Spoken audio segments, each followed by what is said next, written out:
मिलिए grow plus से हमारा भरोसेमंद कोरोमंडल लेकर आया है एक खास तकनीक वाला 5 पोषक तत्वों से भरा ग्रो मोर ग्रो प्लस। इसे इस्तेमाल करने से पौधों को मिले अधिक पोषण, जिससे न केवल आपको बम्पर फसल मिले बल्कि मिट्टी भी स्वस्थ और उपजाऊ बने। क्यों न इस बार आप भी ग्रो प्लस अपनाएं। एक अनमोल तोहफा जो बनाए मिट्टी को सोना और फसल को बेमिसाल।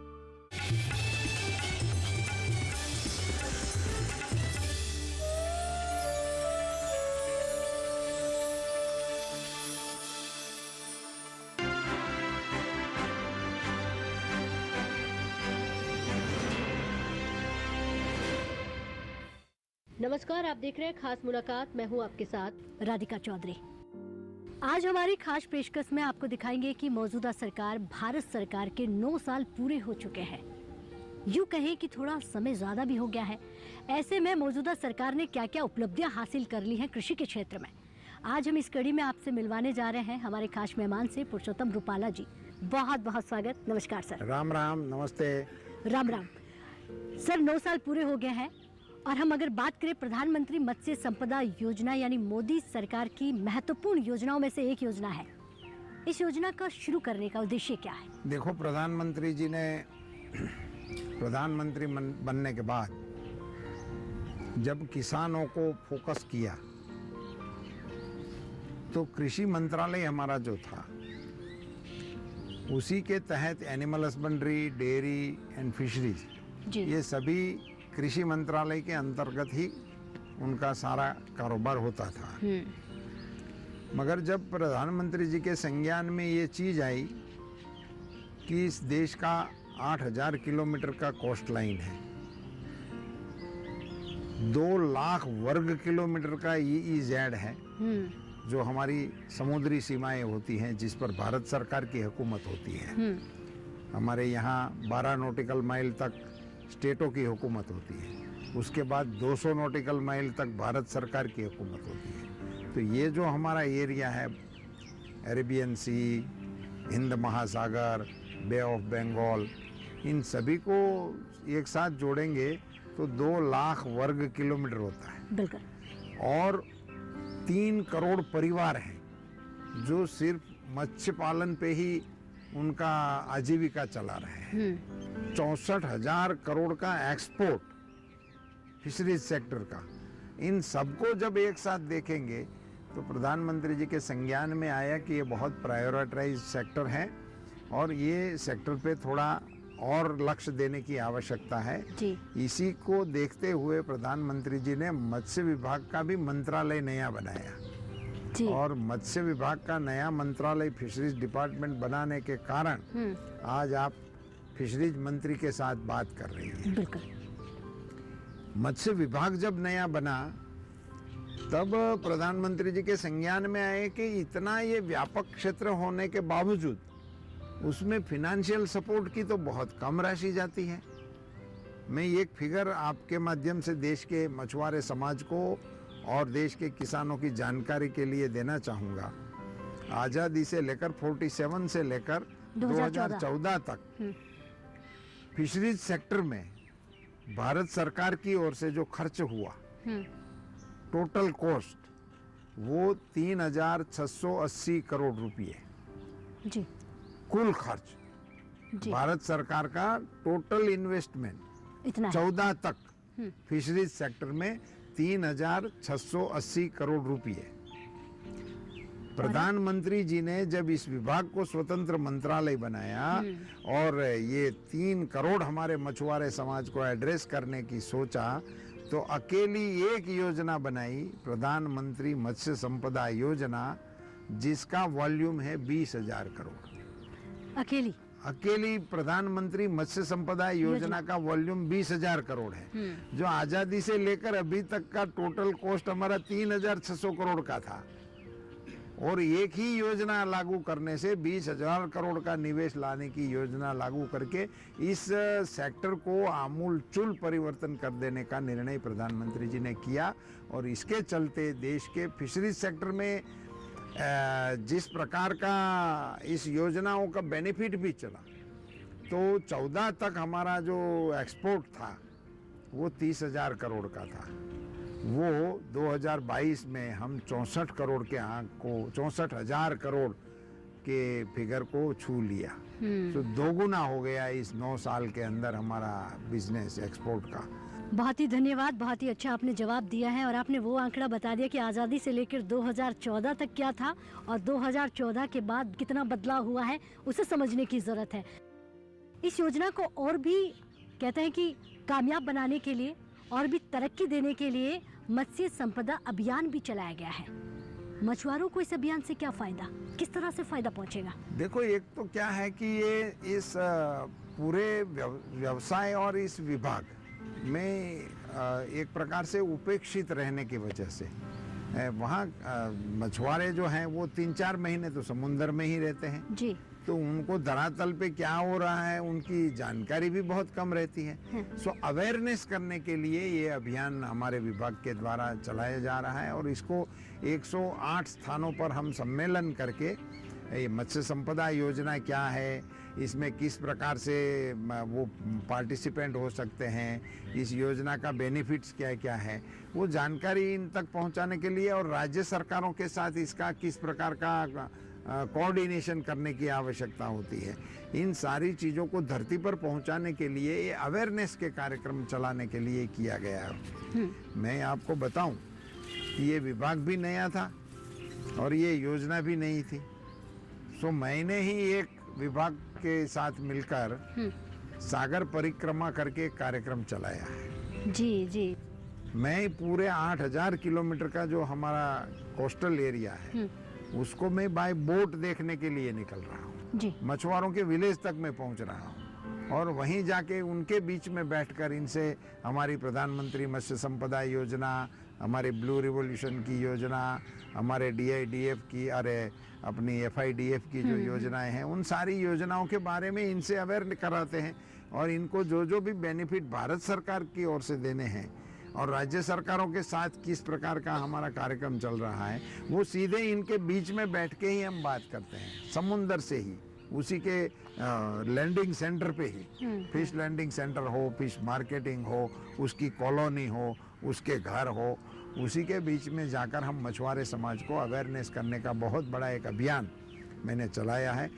करीबन हम 4000 किलोमीटर से ज़्यादा प्रवास कर चुके हैं जी। जिसके जरिए अभी हमारा पिछले दौर मेरा कार्यक्रम चला तमिलनाडु का जी। तो मैं आपको बताऊं कि उसी कार्यक्रम के दौरान ही वहाँ एक रामनाथपुरम डिस्ट्रिक्ट है जो रामेश्वरम जो हमारा ज्योतिर्लिंग भी है और उसी डिस्ट्रिक्ट में हमने एक सीवीड पार्क लगाया जिससे 136 जो मछुआरे विलेज हैं उनको इनसे बेनिफिट होने वाला है और ये एक नई प्रोडक्ट। अच्छा, सीधा बेनिफिट उन्हें पहुंचेगा? हाँ, सीधे लोग वहीं से सीवीड अभी एक बहुत कम जानकारी से चलने वाला था। अब हमारी सरकार के जरिए मोदी जी के नेतृत्व में बड़े पैमाने पे हम सीवीड को, पर्ल कल्चर को, ऑर्नामेंटल फिशेस को, इन सबको भी प्रोत्साहन देने का काम ये प्रधानमंत्री मत्स्य संपदा योजना के तहत कर रहे हैं। जी जी।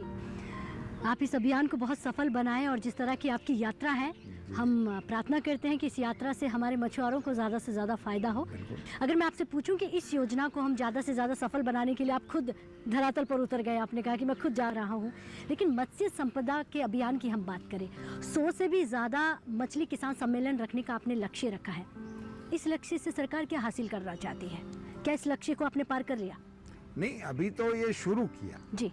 तो अभी अगले 3-4 महीने तक ये अभियान चलाएंगे और उसी के जरिए जैसे मैंने बताया कि योजना इधर बन गई है मगर ये योजना जिसके लिए बनी है उनको तो ये बताना जरूरी है कि भी इस योजना का बेनिफिट आप इस तरह से ले सकते हैं और राज्य सरकारों से भी इसका स्टॉक लेना है। राज्य सरकारों के साथ इस अभियान के बारे में हमें जागरूकता लाने की भी आवश्यकता है और जब हम ये अभियान में से 2 चीजें होती हैं, एक तो हमें धरती की हकीकत भी हमारे सामने आती है और योजना में भी इसको कोई दिक्कत आ रही है तो वो फिशरमैन की समाज की ओर से हमें जानकारी मिलती है और भी ये योजना के अलावा भी इनको कोई कहने का सुझाव होता है तो वो फर्स्ट हैंड इंफॉर्मेशन हमको धरती से मिले। और दूसरा इनका बेनिफिट सबसे बड़ा ये है कि कोस्टल परिक्रमा के कारण वहाँ के इंफ्रास्ट्रक्चर को रूबरू देखने का अवसर मिलता है। मैंने गाँव में मछुआरे समाज के बीच में जाकर पूछा, मैंने कहा कि आपको 25,000 50,000 रुपयों की ज़रूरत पड़ती है, तो आप कैसे उसको हासिल करने के आपके रूटीन में क्या तरीके हैं? अच्छा। तो उन्होंने कहा कि हम बाजार से ले लेते हैं, देने लेने वाले मिल जाते हैं, उनसे ले लेते हैं, ज़रूरत तो पड़ती ही है हर कोई को। तो मैंने कहा कि उसमें आपको क्या चार्ज देना पड़ता है, क्या इंटरेस्ट देना पड़ता है? आप जान के हैरान होगी, उन्होंने बताया 5 से 10% महीने का इंटरेस्ट इनको भुगतान में देना पड़ता है। अच्छा। अभी आप 10% इंटरेस्ट अगर किसी को देना पड़े महीने का, तो सालाना 120% हो गया। तो आप 100 रुपया लेते हैं तो 1 साल के बाद आपको 120 रुपया तो सूद का देना पड़ता है। प्रधानमंत्री श्री नरेंद्र मोदी जी के कारण देश के मछुआरों को 7% से ऋण मुहैया कराने का किसान क्रेडिट कार्ड का कार्यक्रम भी हम चला रहे हैं। और हमारी यात्रा के दौरान हम डिस्ट्रिक्ट के एडमिनिस्ट्रेशन के साथ बैठकर उस डिस्ट्रिक्ट में मछुआरे समाज को कितने किसान क्रेडिट कार्ड मिले हैं, नहीं मिले हैं तो क्या वजह है, बैंकों को, डिस्ट्रिक्ट एडमिनिस्ट्रेशन को और मछुआरे समाज को इकट्ठा करके हम जिला में मुहिम भी करवाते हैं। और वहीं हमारी उपस्थिति में ही उनको किसान क्रेडिट कार्ड मिले, उनका आग्रह भी रखते हैं। तो हमारे इस प्रवास के दौरान हजारों किसानों को हमने किसान क्रेडिट कार्ड रूबरू में देने का भी प्रयास किया है। तो ये जो हमारे सम्मेलन का कार्यक्रम है, ये सारे ये किसान क्रेडिट कार्ड के भी अवेयरनेस के कार्यक्रम है, उसको पहुंचाने के भी कार्यक्रम है, और तंत्र को सेंसिटाइज करने का भी इसमें हमारा प्रयास रहता है। जी, तो मत्स्य संपदा योजना से जुड़े हुए और इस योजना से जुड़कर किस तरह से हमारा किसान जो है या मछुआरा जो है लाभान्वित होने वाला है, और भी ढेरों सवाल आपसे रहेंगे क्योंकि बेसब्री से इंतजार कर रहे हैं लोग कि और भी क्या कुछ नया उनके खाते में आ सकता है। लेकिन अब वक्त हो गया एक छोटे से ब्रेक का। ब्रेक के बाद फौरन हाजिर होते हैं।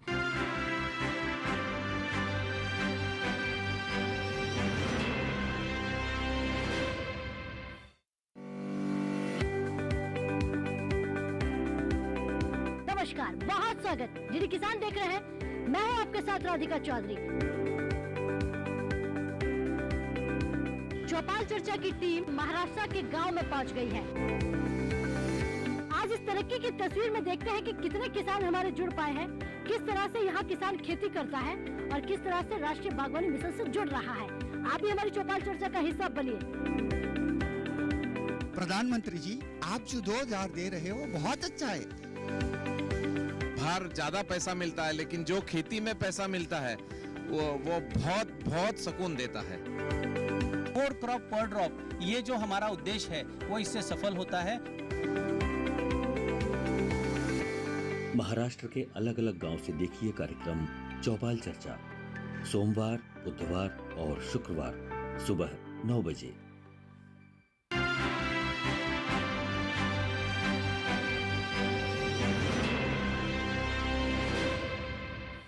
तो ब्रेक के बाद बहुत स्वागत। चर्चा को आगे बढ़ाते हैं और आप देख रहे हैं खास मुलाकात। और अब जानते हैं सर से, क्योंकि पुरुषोत्तम रूपाला जी हमारे साथ बने हुए हैं। सर, अगर बात मछुआरों की आप लगातार कर रहे हैं, आप कहते हैं कि सरकार योजनाएं दिल्ली में बनाती है, देश की राजधानी में बनाती हैं, लेकिन जो हमारे मछुआरे समुद्र में रहते हैं, जो मछुआरे धरातल पर काम कर रहे हैं, उनके बीच जाकर जानकारी देना महत्वपूर्ण हो जाता है। वो आप काम कह रहे हैं कि मैंने इसको कहीं ना कहीं शुरू कर दिया है। लेकिन अगर हम बात करें, मूल्य श्रृंखला को आधुनिक बनाना मत्स्य संपदा योजना का महत्वपूर्ण पहलू है। इसमें क्या क्या कदम उठाए गए हैं, किस तरह सा काम आप आगे कर रहे हैं? कृषि में आय को जोड़ा गया था। उसमें 2 कंपोनेंट थे कि एक इसकी आय को बढ़ाना, मतलब उसको अपने उत्पाद का अच्छा दाम मिलना, और दूसरा उसकी कॉस्ट ऑफ प्रोडक्शन को कम करना। ये दोनों पॉलिसी के वजह से हो सकता है। ये प्रधानमंत्री मत्स्य संपदा योजना में भी उसको उचित दाम मिले और उसको पोस्ट हार्वेस्ट नुकसान कम हो, क्योंकि ये पेरिशेबल है ना मछली भी। इसको भी ज्यादा तक आप बाहर रखोगे तो गंद मार देती है, बिगड़ जाती है, फिर खाने लायक नहीं रहती है। तो इसी को पोस्ट हार्वेस्टिंग सपोर्ट करने के लिए रेफ्रिजरेटर वाहन उनको स्थल से ही मिले, लैंडिंग सेंटर से ही, उधर से ही उसको रेफ्रिजरेशन में डाल दिया जाए, ताकि वो उसकी क्वालिटी मेंटेन कर सके और इसको मार्केट में प्राइस अच्छी मिल सके। मेरे ये सागर परिक्रमा में ऐसे रेफ्रिजरेटर व्हीकल वाले को मैं मिला भी, तो उन्होंने बहुत खुशी खुशी बताया कि पहले तो हम ये गांव में ही बिजनेस कर सकते थे, वो मछुआरे नहीं थे। अच्छा। वो मछुआरे जो फिश लेकर आते थे उनसे फिश खरीद लेते थे और फिर इसका मार्केटिंग करते थे।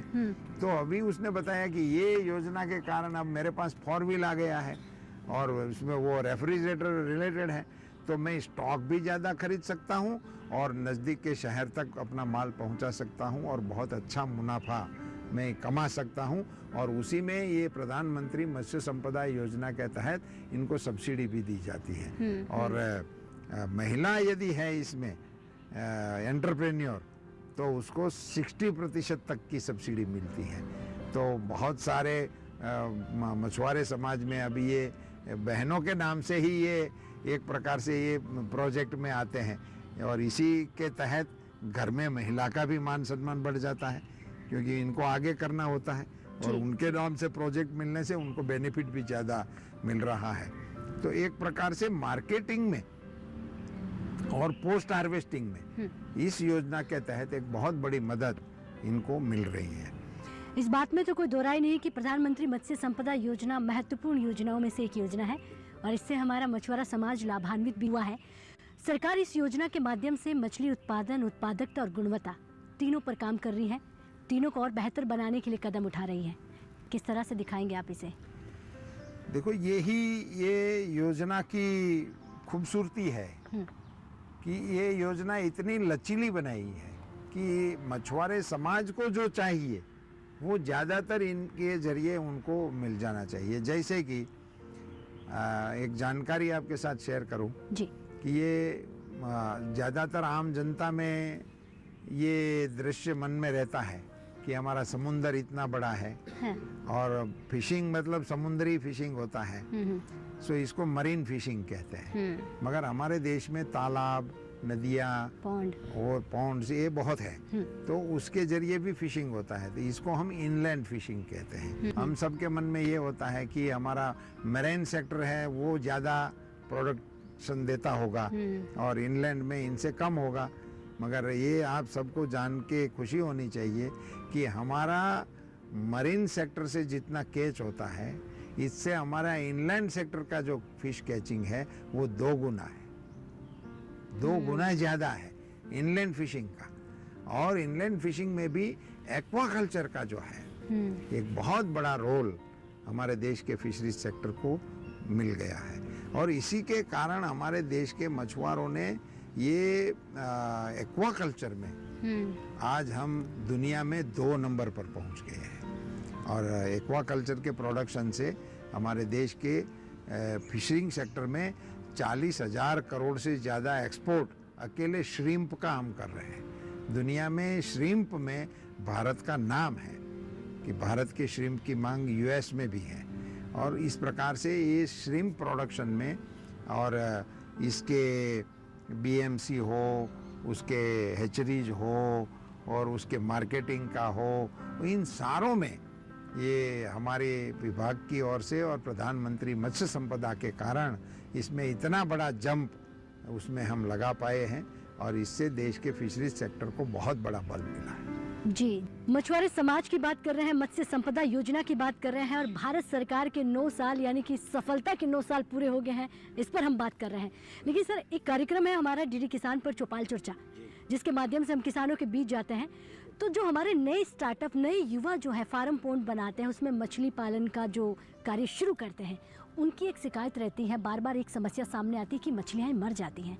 क्या उन पर भारत सरकार कुछ उनको लाभ दे सकती है? देखो, ये जब कोई भी नया टेक्नोलॉजी का आप प्रयोग कर रहे हैं तो मेरा आपके माध्यम से हमारे ऐसे एंटरप्रेन्योर्स को, हमारे ऐसे किसानों को या युवाओं को जो भी इसमें जुड़ रहे हैं उनसे अनुरोध रहेगा कि वो इस टेक्नोलॉजी को थोड़ा समझ लें और उसका ट्रेनिंग भी लेना चाहिए। और हमारे विभाग के पास इसको कैपेसिटी बिल्डिंग के रूप में ट्रेनिंग देने का भी प्रावधान है प्रधानमंत्री मत्स्य संपदा योजना के तहत, तो उसका उनको बेनिफिट लेना चाहिए। आपने जो जिक्र किया कि उनकी कंप्लेन ये आती है कि हमारे पॉन्ड में या हमारे रास में या हमारे बायोफ्लॉग्स में ये उनके फिश मर जाते हैं। और अभी पिछले दिनों कुछ न्यूज़ में भी आया था, कहीं का बिहार का कोई किस्सा था कि वहाँ पॉन्ड में इतनी मछलियाँ मर गई। तो मैंने यहाँ से उनसे वो कनेक्ट करके डिटेल भी मंगाई थी। राज्य सरकार से जो मुझे विगतें मिली थी उससे मैं संतुष्ट नहीं हुआ, तो मैंने सीधे किसान से भी उसका परामर्श किया, उनसे बात किया। तब हमको पता चला कि ये होता क्यों है। तो आप सबको पता होना चाहिए कि जो मछली है उसका जिंदगी है, वो उसका श्वासोश्वास की जो हम यहाँ कर रहे हैं अभी हवा से ले रहे हैं, उनका श्वसन पानी से होता है। तो दूसरा इसका अर्थ ये होता है कि इसके श्वसन के लिए पानी का ही यूज होता है और पानी में से ही वो ऑक्सीजन लेती है। तो वो जो कंटेंट होता है, तालाब हो या पॉन्ड हो या छोटा कोई भी उसने इक्विपमेंट बनाया हो, तो उसमें ऑक्सीजन की कमी हो जाएगी जी। हम यहाँ श्वास ले रहे हैं तो यहाँ से हम ऑक्सीजन यूज कर रहे हैं, मगर ये हमारे वृक्ष जो है वो हमारे साथीदार है, ये ऑक्सीजन प्रोड्यूस कर रहे हैं, इसलिए यहाँ ऑक्सीजन मेंटेन होता है। ऐसे पानी जो उसका पॉन्ड है, वो पानी में भी ऑक्सीजन का कंसंट्रेशन जितना होना चाहिए वो नहीं होने की वजह से ऐसे हादसे होते हैं। इसीलिए इस प्रकार के काम करने वालों को ऑक्सीजन का मॉनिटरिंग करने का तंत्र अपने साथ रखना चाहिए, उसको मॉनिटर करते रहना चाहिए और इसमें ऑक्सीजन की मात्रा कम ना हो उसका ख्याल रखना चाहिए। और उसमें जो फीड दिया जाता है वो फीड में कोई गलत चीज नहीं जानी चाहिए, उसका भी सही तरीके से और सही जगह से वो माल खरीदना चाहिए और सही फीड इसको देना चाहिए। तो फीड और ऑक्सीजन ये दोनों को सही तरीके से मॉनिटरिंग करने से ऐसे हादसों से आप निजात पा सकते हैं। जी। और इसी को दिखाने के लिए, इसी को समझाने के लिए भी हमारे विभाग की ओर से इस प्रकार के ट्रेनिंग के कार्यक्रम भी हम चला रहे हैं जी। अच्छा, एक सवाल ये भी रहेगा कि मछुआरों की आय बढ़ाना और 55 लाख रोजगार के अवसर पैदा करने का लक्ष्य भी रखा गया है, तो कहाँ तक पहुँच गए हैं, किस तरह से इस लक्ष्य पर आप काम कर रहे हैं? कुल मिला के आज़ादी से लेकर 2014 तक का 2014 तक 3,680 करोड़ रुपए का लागत भारत सरकार की ओर से लगाया था। मोदी जी के आने के बाद ये प्रधानमंत्री मत्स्य संपदा योजना वो 20,000 करोड़ की, वो 20,050 करोड़ की है। ब्लू रिवॉल्यूशन करके एक स्कीम हमारी सरकार ने लागू किया था, वो 5,000 करोड़ की थी। हमारा एक जो फिशरीज के लिए डेवलपमेंट फंड है जो हमारे इंफ्रास्ट्रक्चर के लिए हम यूज करना चाहते हैं, वो 7,500 करोड़ का है। और इन तीनों कार्यक्रमों को लागू होने से जिस प्रकार के राज्यों की ओर से और मछुआरे समाज की ओर से डिमांड आई, तो हमारे वित्त मंत्री ने इस साल के बजट में 6,000 करोड़ और दिए जी इस विभाग को। ये सारी राशि आप मिला लोगे तो ये 38,000 करोड़ के आंक को पार करती है कि आज़ादी से लेकर 2014 तक 3,600 करोड़ का खर्च हुआ था। और अभी हमने जो अभी तक मोदी जी के आने के बाद हम 38,000 करोड़ रुपए के प्रोजेक्ट लगा रहे हैं। और प्रधानमंत्री मत्स्य संपदा योजना के तहत हमने 48 ऐसे प्रोजेक्ट को हमने मंजूर किए हैं, स्वीकृत किए हैं, जिनकी राशि भी मैं बता सकता हूँ। ब्लू रिवॉल्यूशन में हमने 1,400 करोड़ के प्रोजेक्ट मंजूर किए। FIDF के तहत हमने 5,000 के प्रोजेक्ट, 5,000 करोड़ के प्रोजेक्ट मंजूर किए हैं। और प्रधानमंत्री मत्स्य संपदा योजना के तहत हमने 2,500 करोड़ के प्रोजेक्टों को स्वीकृति दी है। और इन प्रोजेक्टों को लागू करने के कारण और कई प्रोजेक्ट पूरे हो गए हैं, कई प्रोजेक्ट पाइपलाइन में है, मगर इनके कारण अभी तक हमारे पास जो ऐसे आकलन आया है उसी के जरिए हम 45 लाख लोगों को भी रोजगार देने में अभी तक कामयाब हो गए हैं। और ये सेक्टर ऐसा है कि इसमें डायरेक्ट जितना बेनिफिट हम दे रहे हैं, इनसे कई गुना इनडायरेक्ट बेनिफिट काम करने वालों को मिल रहा है। 45 लाख का जिक्र किया, हम 55 लाख की बात कर रहे हैं, तो मुझे लगता है कि 55 लाख तक भी पहुंच जाएंगे आप, इससे आगे निकल जाएंगे। लेकिन ऐसे में जो बात करें, मछली पकड़ते थे हमारे जो मछुआरे थे, पहले 20 से 25% उनको नुकसान होता था, अब वो घटकर 10% हो गया है। ये कैसे आसान हुआ? नहीं, यही ये टेक्नोलॉजी का जो इंटरवेंशन हुआ जी। और इंफ्रास्ट्रक्चर में जो सुविधा मिली। समझो कि पहले मैं आज भी कई गांव में मैं देख के आया हूँ, आज भी मैं ये दावा नहीं कर सकता हूँ कि जो 100% हो गया।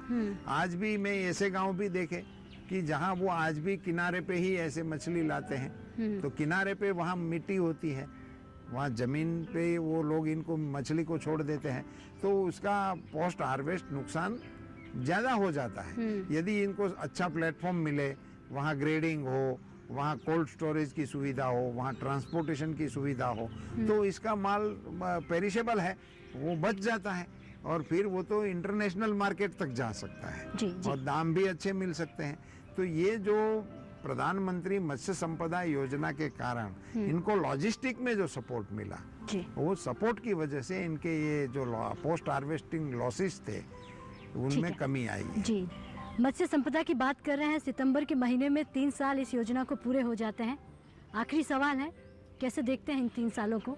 किस तरह से ये 3 साल क्या सफलता के कहेंगे पूरे हो गए हैं? मैं ये मानूंगा कि ये प्रधानमंत्री मत्स्य संपदा के कारण इस क्षेत्र की संभावनाएं बढ़ गई। इसने इस क्षेत्र के विकास के दरवाजे को खोल दिया, जी।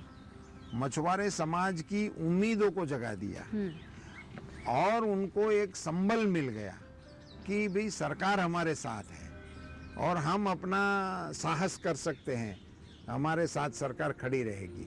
ये एक विश्वास पैदा करने के कारण और टेक्नोलॉजी को प्रमोट करने के कारण इसमें हम अभी तक के जो हमारे फिगर हैं वो 2 गुना तक के प्रोडक्शन बढ़ाने में हम कामयाब हुए हैं और आगे इससे भी अच्छी कामयाबी फिशरमैनों की परिश्रम के कारण, सरकार की नीतियों के कारण जी। इस क्षेत्र को मिलने वाली है। आज हमारे मछुआरा समाज जो है वो खुश होगा, क्योंकि मछली पालक की हम बात कर रहे हैं। मत्स्य पालन मंत्री जी के साथ बैठे हैं जिन्होंने सारे सवालों के जवाब दिए और कितनी संभावनाएं और बढ़ सकती हैं, किस तरह से हम जितनी बातें की हैं उनको पूरा कर रहे हैं और भी पूरा करेंगे। बहुत बहुत धन्यवाद पुरुषोत्तम रूपाला जी। इस तरह ही मत्स्य संपदा योजना जिस तरह से कामयाब हुई है और योजनाएं लेकर आइए, क्योंकि मछुआरे समाज को आगे बढ़ाना है, नई संभावनाओं को लेकर आ रहा है, भारत को आत्मनिर्भर बनाना है, भारत को हमें उस जगह पर लाकर खड़ा कर देना है जिसके सपने हमने बहुत पहले देख लिए हैं। नमस्कार।